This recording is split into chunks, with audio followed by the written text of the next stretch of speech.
I think it's very important that we, as Packer fans, because I was a fan long before I was a player, but we as Packer fans and Packer people, I think we need to honor Mike and respect him the right way. We had a hell of a run. We had 13 years, 4 NFC championships, 1 Super Bowl, 8 straight playoffs, 19 straight wins. We did some incredible things. So instead of trashing this guy on the way out, let's remember the amazing times that we had together. That's Aaron Rodgers on ESPN Milwaukee yesterday. It kind of felt like Terrell Owens with the sunglasses on saying, you can give Tony Romo a hard time for going to Mexico during the bye week if you want, but sniff, sniff, that's my quarterback. There was just a little bit of passive-aggressive in that defense of Mike, with just a little bit of passive-aggressive, and that was just a part of what Aaron Rodgers had to say on Monday on ESPN Milwaukee. He did not do a media scrum yet. They've started their offseason program in Green Bay, Chris.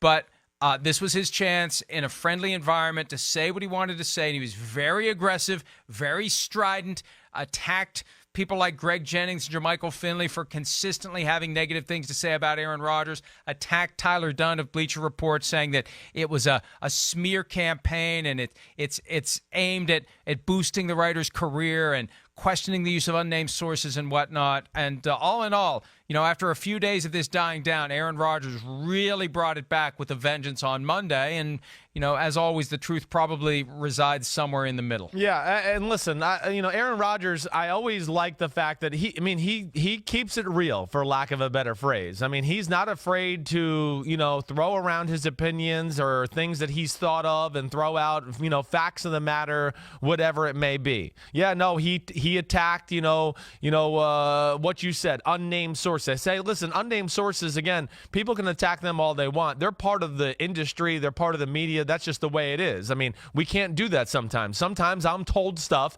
by a high-ranking official on a team that's 100% true, accurate. They don't want their name being thrown in there, and I have to say something on TV. I talked to a source. Okay, yeah, you know me. You vet me. You go through that, and that's what makes the world go around here at times. Is it become a little loose at times? Certainly, but I appreciate Rodgers kind of taking the situation head on. I also do appreciate the fact that he, made light of the Mike McCarthy situation a little bit, in the sense that, it is a piling on session by Mike McCarthy right now. And listen, I've been one guy too that's certainly been harsh on Mike McCarthy. I don't like his offense. I think that it's an elementary offense. I've had an issue with that all along. But I do like that Rodgers kind of brings back the Green Bay fans back to reality and says, hey, let's appreciate this guy, what he did. He also makes a point too about, if I hated Mike McCarthy so much in this interview, then why did I sign this new contract?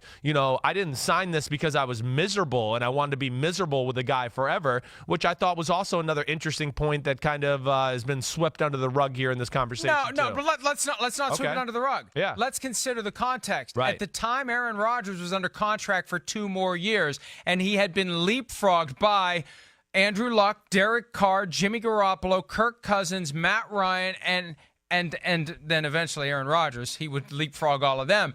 But he was $8 million per year behind Matt Ryan. It was glaring. It was embarrassing. He needed a new contract. And surely he knew going into the 2018 season that there's a way the dominoes fall, that Mike McCarthy gets fired. The handwriting was on the wall. They pushed out Ted Thompson. Mark Murphy took direct responsibility for Mike McCarthy. And I think Rodgers is smart enough to know that this is potentially something that's going to happen. And I've got my new contract. I get a new coach, and I'm set for the final 4 or 5 years of my career. So I think that argument, why did I sign a new contract? I think that's a red herring, because it's a completely different circumstance in whether or not Mike McCarthy was going to be the coach. And I think once you sign Aaron Rodgers to that big contract, you make it even more likely, if there is dysfunction between the two guys, McCarthy's the one who's going to get run out the door. Yeah, I get that, but also you got to play the fact that Aaron Rodgers is going, well, I'm going to sign this new contract, and I'm going to be awesome, and we're going to be awesome, and we're going to make the playoffs again, and he's going to figure that guy's got to be stuck with him as far as Mike McCarthy is concerned, who I'm talking about being stuck with him for a long period of time. I don't think he was looking at it going, I'm going to sign this new contract, we'll go 6-10, and I'll get him out of here. So, I'm just adding food for thought. No, but go ahead. Yeah, what? I hear what you're saying. Right. I hear what you're saying. But here's what we have to consider about Aaron Rodgers. I think at his core, he desperately wants to be loved by everyone or hated by no one or both. And I don't think he is wired to pick that kind of a public fight unless he's backed into a corner like he was by this Bleacher Report item from Tyler Dunn. He did not want to be reviled like Brett Favre was in Green Bay. He does not want to try to talk his way out of town. He doesn't want to play the Kirk Cousins leverage game with the franchise tag one year after another.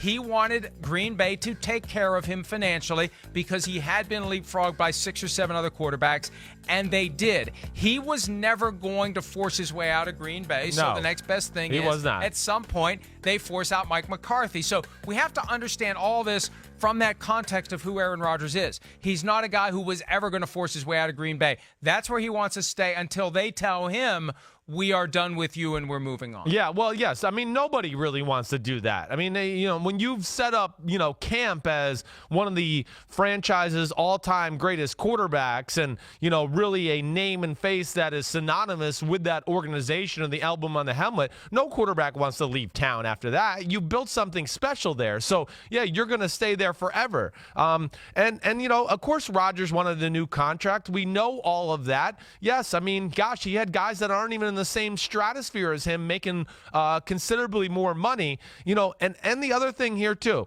Hey, again, is Aaron Rodgers a little sensitive? Yes, he is. And does he make some passive aggressive comments? Yes, he has. But to me, I sit here as a guy who has no vested interest other than thinking the guy's awesome at football. I don't sit here and look at, this is a bad leader guy. I mean, a guy that is a bad leader that leads his team down to victory in the end of every fourth quarter, and everybody on his team in history believes he's unbelievable except for 2 guys in Jermichael Finley and Greg Jennings.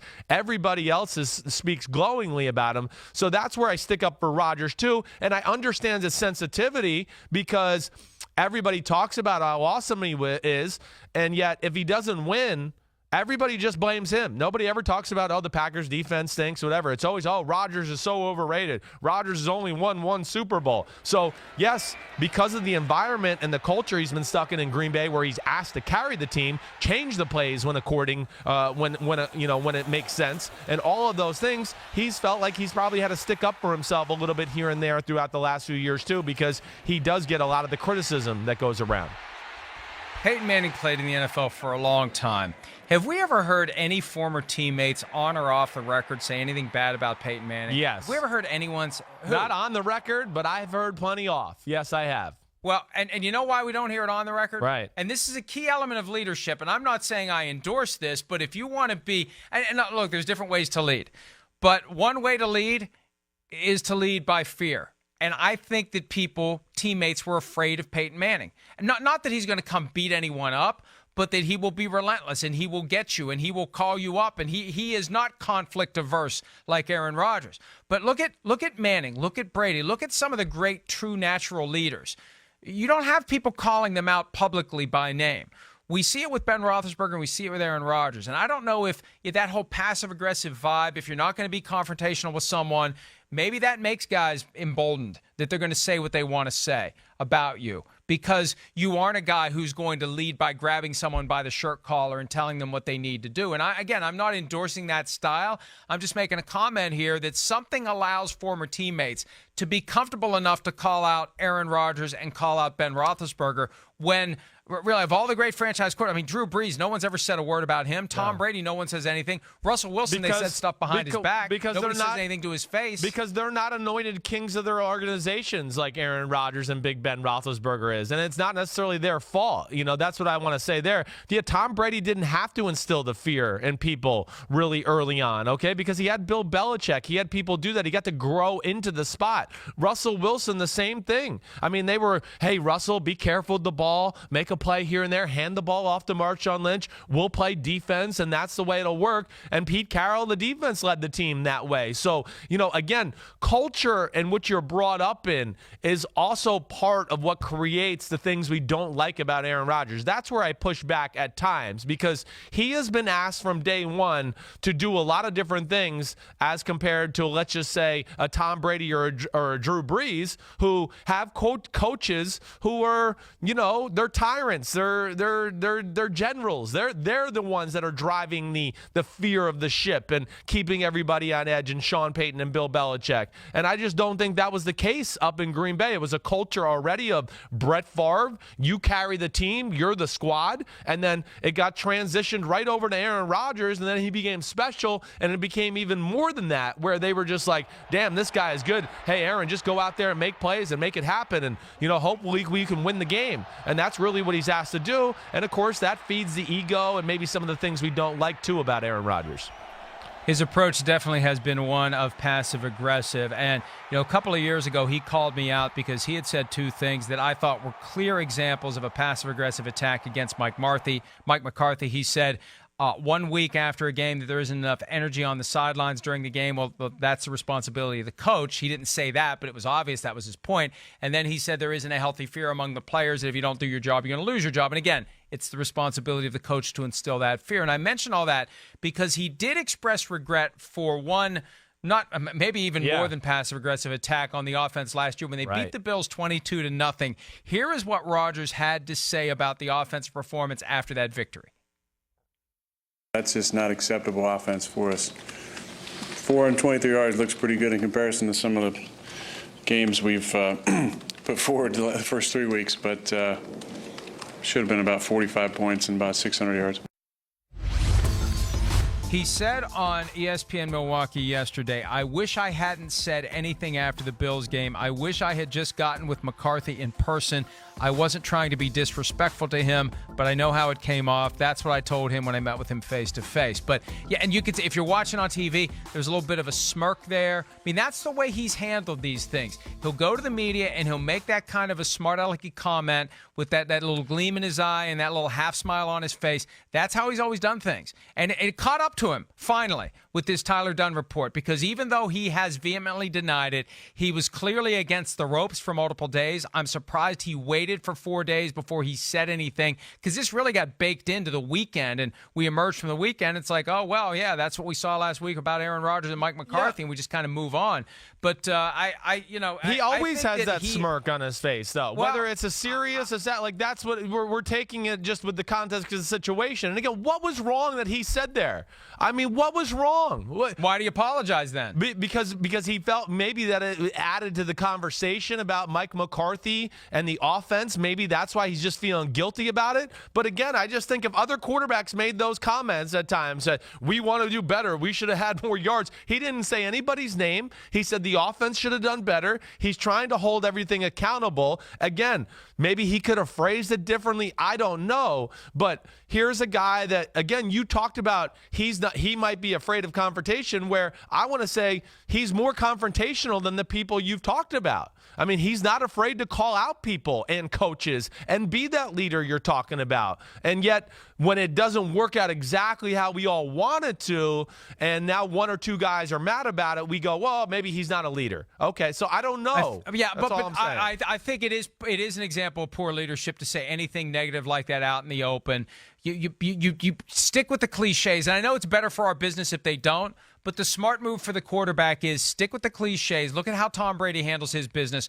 Don't say anything that would reflect negatively on anyone directly or indirectly, and deal with any concerns you have in the locker room, or yell at people on the sidelines, and then we have images of it, and we're like, oh, look at Tom Brady yelling at somebody. But you never hear Tom Brady take a shot directly or indirectly at anyone or anything in that press conference setting. And I think that's the example that other quarterbacks should follow, because we and the teammates, the coaches, they interpret every word the guy says, and they're looking for that slight. Remember when Peyton Manning said, I'm trying to be a good teammate here, but we had issues in protection, and everybody lost their minds? Right. That was nothing compared to the things Rodgers has said over the past few years. Well, I don't know, again, why? Well, tell me what he said that's so much worse. I've heard plenty of press conferences where Tom Brady has talked about, man, we got to play better. The offense didn't play good, so we just too many mistakes, things like that. You know, well, why is that any different than what Aaron Rodgers just said right there? I don't understand that. You know, again, I've heard a lot of quarterbacks say that. I just think we think it's weird because Mike McCarthy's been fired and we knew there was issues there. But I think a lot of quarterbacks make comments like that through the year, every year, that quote don't like their performance on the offense side of the ball. I can't imagine. I want to go back to 2016. I can't imagine Tom Brady ever saying publicly there isn't enough energy on the sidelines, and I can't imagine him ever saying that there needs to be a healthy fear in the locker room that if you don't do your job, you're not going to have a job. I can't imagine Tom Brady saying that in 1,000 years. I get it. That's and the I thing can't that got imagine Aaron Bill Rodgers after Belichick me. acting like Mike McCarthy. So I understand. That's what happens sometimes. When you have Bill Belichick, you don't have to do some of the things that Aaron Rodgers has. And now I don't mean I'm not being a jerk on Tom Brady. He's the man. We got to go to commercial. But I just get sick of this crap with Aaron Rodgers at times too. I think it's out of both sides of our mouth. Hi, I'm Mike Tirico, and thanks for watching. Make sure to hit subscribe for the latest news and highlights from NBC Sports.